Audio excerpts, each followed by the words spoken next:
शीर्षासन। अधिकांश लोग शीर्षासन के गुणों को पुस्तकों में पढ़कर गलत तरीके से अभ्यास करते हैं। इससे लाभ के स्थान पर कहीं अधिक हानि होती है। केवल एक शीर्षासन के गलत करने से शरीर में विविध प्रकार के रोग उत्पन्न हो जाते हैं।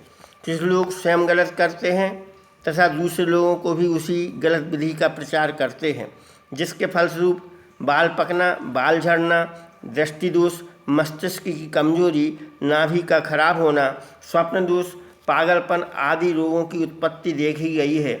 यह मेरा स्वयं का अनुभव है कि गलत शीर्षासन करने के पश्चात हानि उठाकर आने वाले लोगों को सही ढंग से शीर्षासन का अभ्यास करने से उनके सारे रोग दूर हो गए और वे स्वयं शीर्षासन के प्रशंसक बन गए।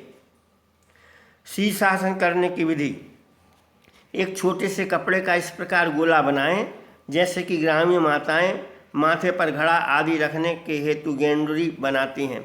ऐसी गेंडुरी बनाकर सिर का वह भाग लगाइए। ललाट के ऊपर जहाँ से बाल शुरू होते हैं उससे 2 अंगुल नीचे और 2 अंगुल ऊपर, अर्थात 2 अंगुल माथे पर और 2 अंगुल बालों पर। यह 4 अंगुल का हिस्सा शीर्षासन के लिए सर्वथा ठीक है। इस हिस्से को कपड़े की गेंडुरी पर रखकर शीर्षासन करें। ऐसा करने से किसी प्रकार की हानि नहीं होती और शीर्षासन के जितने गुण हैं सब प्राप्त होते हैं।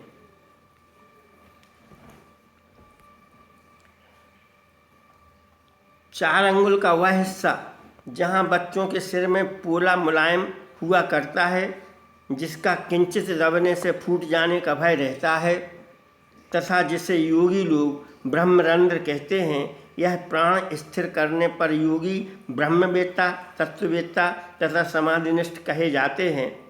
योगिक सूक्ष्म व्यायाम में स्मरण शक्ति विकासक उसी स्थान को कहा गया है। इस स्थान को शीर्षासन का आधार बनाने से विभिन्न प्रकार के रोग होते हैं। इसके इलाज के लिए डॉक्टर तथा वैद्य असमर्थ हैं। तीसरा भाग सिर का वह है जो शिखा स्थान है। जिस जगह भारतीय आर्य लोग चोटी रखते हैं, शीर्षासन करने में उस स्थान को आधार बनाने से ना तो कोई लाभ है ना कोई हानि। शीर्षासन के बहुत प्रकार हैं। इनमें से कुछ प्रकार आपको बताए जा रहे हैं। ठीक विधियों से शीर्षासन करने के पश्चात उठकर खड़े हो जाएं और आधा मिनट सारे शरीर को ऊपर की ओर हाथों से सहलाएं, अर्थात हल्के मालिश करें। तत्पश्चात जितनी देर शीर्षासन किया हो उसके आधे समय तक शवासन अवश्य लगाएं।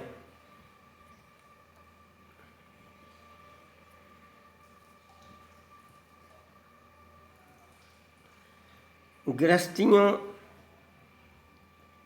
को जिनका आहार सात्विक तथा संतुलित ना हो, शीर्षासन 10 मिनट से अधिक नहीं करना चाहिए।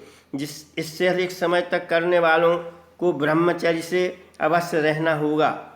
घी दूध का सेवन अवश्य करना होगा, तभी अधिक समय तक शीर्षासन सच सकेगा, अन्यथा मनमानी करने पर हानि उठानी पड़ेगी। एक बात और ध्यान में रखें कि शक्ति ना होने पर दीवार आदि का सहारा लेकर लोग शीर्षासन करने लगते हैं, अपनी शक्ति से अधिक कर जाते हैं। फलस्वरूप लाभ के स्थान पर हानि होती है। शीर्षासन उतना ही करना चाहिए जितना आप सुख पूर्वक कर सकें।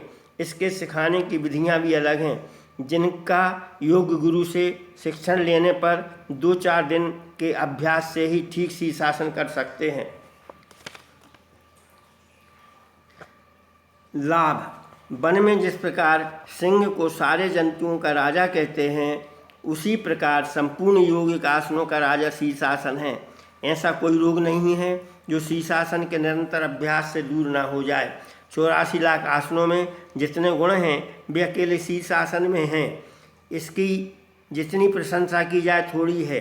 फिर भी कुछ मुख्य रोगों के विषय में यहाँ लिखा जाता है जिसे पूर्ण रूपेण अनुभव किया गया है तथा इससे लोगों के असाध्य रोग दूर हुए हैं।